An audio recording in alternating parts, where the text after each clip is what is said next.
Hello, this is the 8th and last recording of the videos on shamanism, and the subject will simply be the future of shamanism. Traditional shamanism exists in many parts of the world and has not undergone serious alteration. Modern shamanism, however, has greatly changed in its encounter with the Western world.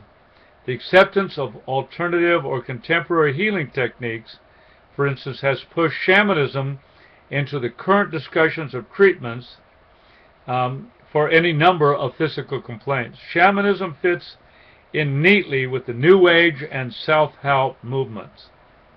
Shamanism and Santeria too has morphed to fit the sensibilities of the present age. In Santeria, for instance, few and far between in urban settings are carcasses of dead animals recently sacrificed to feed energy to the orishas deposited on major intersections. It seems that a certain amount of marketing strategy has found its way into many spiritual practices that are understood to be offensive to a pristine American and European clientele. Am I being too severe and judgmental here? Maybe not. Jeannie Graham Scott, PhD, and author of the Complete Idiot's Guide to Shamanism, writes this. So where is the shamanism in these modern practices dubbed shamanism?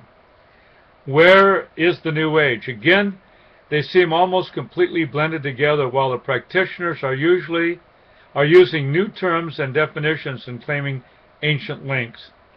They are essentially repackaging as shamanism modern-day teachings about health, wellness, and holistic healing that have been circulating since the 1970s during the heyday of Esalen. That's when the humanistic and transpersonal movements in psychology swept from the West Coast through much of America, and now they seem to have swept up shamanism too. Scott speaks of 5 branches of shamanism that are found today. 1. Traditional shamanism in areas untouched by modern influences. 2. Shamanic practices used for healing and counseling in modern settings, often as a business enterprise. 3. The blending of shamanism with medical practices, often using herbs. 4. Shamanistic journeying techniques employed to contact spirits and other entities. 5. The blending of shamanistic techniques and journeying and healing methods used in New Age, self-help, and personal development techniques.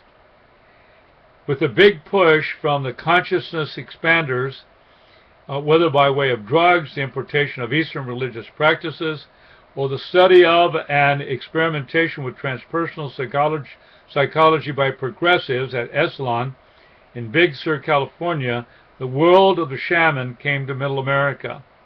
And it is growing today. Even psychologists and therapists are seeking to treat people through altered states of consciousness, supposing that the worlds imagined in the mind are nothing more than that and are indeed beneficial in working out complex emotional issues. Shamanism in all its forms is undergoing a revival.